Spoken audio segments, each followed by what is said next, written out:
It's this time of a Thursday morning that we say thank you very much and welcome Mr. Nico Kleynhans. How are you doing, sir? I'm doing well, and hi to the listeners as well. You've got a question for us. We like questions. Okay, what do you think is the item that is most stolen at the South African ports? Okay, so seaports. What do you reckon, Ray? I Ray? don't know, tech equipment, cell phones, Sure. and I don't know, laptops, those kind of things. I'm wondering, could it be hardtack, liquor, something like that? I don't know. It's hair extensions. Wait, what? I did not see that hair coming. extensions. Oh, my hair. No, on my hat. Oh, wait, no, you're right. On my hair. I was at a conference yesterday, and that's part of my homework that I have to do regularly. And there were 1,800 entrepreneurs at the conference. And I imagine between us, our turnover is several million rand today.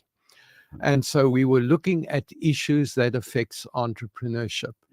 And what the presenter was trying to say to us is no matter how much we think we know about business, we don't know.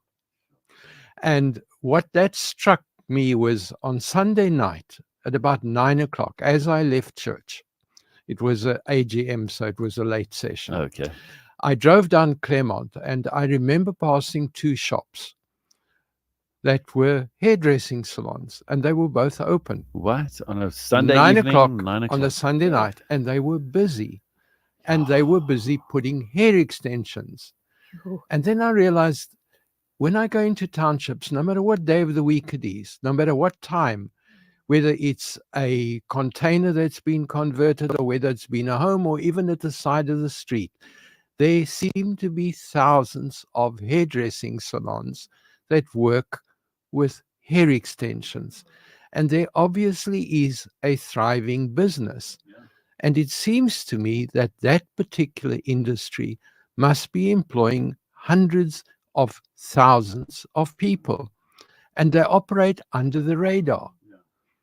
And I wondered how often when we're looking at business ideas, how much thinking we put into what kind of business we should be looking at, putting puzzles together. Exactly. So today I want to look at some other people who put business ideas. Some of them work well and some of them did not.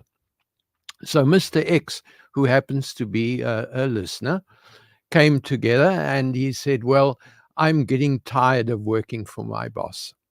So he put in his resignation, took his package, and he then went to his accountant and said, I want to start a business. Accountant went and registered a company with CIPC. That means you get a bank account number, you get CIPC to give you an account, company number, register with SARS, and he started off his business. He did 1 or 2 transactions, and then he said, this is a lot more hard work than I thought it would be. But the boss came back to him and said, well, look, why don't you come back? I'll make you a better offer than you had while you were working here. So off he went back to being employed. Now, in his mind, he wasn't working as an independent business person anymore because he was abandoning the idea of being self-employed. Unfortunately, that's not what SARS did.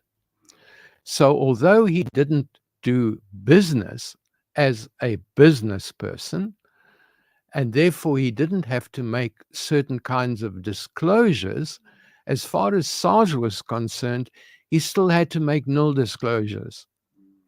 So year 1 went by, nothing happened. Year 2 went by, nothing happened. Year 3, he forgot. Year 4, he didn't do anything. And year 5, SARS got a hold of him.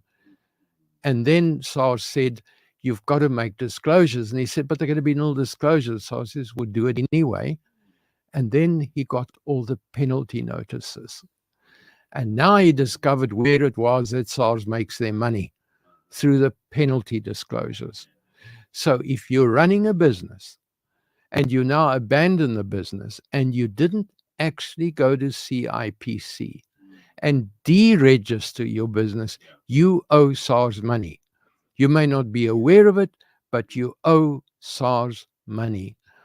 and you're going to have a very unhappy time because those penalties are added per month.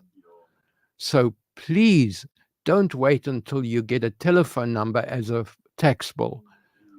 Go and get that sorted out. The fact that SARS is quiet doesn't mean they're going to forget about it. Client number 2 came along, and he had a lot of money. So he went to various banks and he put away deposits, 500,000 lump sum deposits for 5 years. So it was a fixed deposit he put away, 5-year terms, and he was going to live off the interest. Now it went fine. The first year he got his interest. The second year he got his interest. Then his wife came and said a couple of words to him. The words were not, "I love you." The words were, "I want a divorce." And that meant he had to cash in those investments. And that's when he got a surprise, because as far as the bank was concerned, he had a contract with them, and the money was locked away for 5 years. And now he was wanting to break that contract. And one of the banks said the condition is you've got to repay all the interest we've already given you. What? And then we will recalculate what you would have got if that was just a savings account. But you got to pay it back first. So now he was out of pocket because he owed a couple of 100,000 rand before he could get his money. So he hadn't done his homework before he started his investment. And by then his wife had emigrated. So it gets to be really messy if you don't plan carefully. The next client owed a couple of 100,000 on her motor car, but she had a large lump sum that had come in, and she thought it would be a cute idea to settle the car loan, a couple of 100,000 rand. But again, she didn't do her homework and read the fine print. Because if you owe money on your car and you walk into the dealership or the finance house and you say, "Here is 400,000 rand," they are not going to discount all the interest that you would have paid to the end of the contract. You have to give them notice ahead of time. You can't just walk in and say, "I'm paying you now today, give me the discount completely." She hadn't given them the notice. So they applied the 90-day penalty, which they're entitled to apply. So if you're going to settle your car loan, remember to warn them, find out what the penalty period is, and pay them on the due date so that you don't end up being out of pocket. My last one, and this really bothers me because it relates to wills. I was shown a will the other day. And in this will, the client said that in the event of my death, I want to leave my mother a certain amount of money. And when I read the will, I said to her, the vehicle you have chosen to leave your mother money is going to cost around 60,000 rand to set up. In addition to that, it's going to take about 2 years for the legal processes to work before your mother can get the money. In addition to that, your mother has already celebrated her 90th birthday. Is it fair to make a 90-year-old person, if you died today, to wait 2 more years before you get that money? There are other ways that we can get that money to her within 2 days, and it's not going to cost so much money. Make sure you read your will regularly and just look at the realism of what that will is going to actually do. That's my story for today. Thank you so much, Nico Kleynhans. And yes, as Rachel just said, do your homework, read the fine print, especially if you want to make adjustments to contracts or things like that.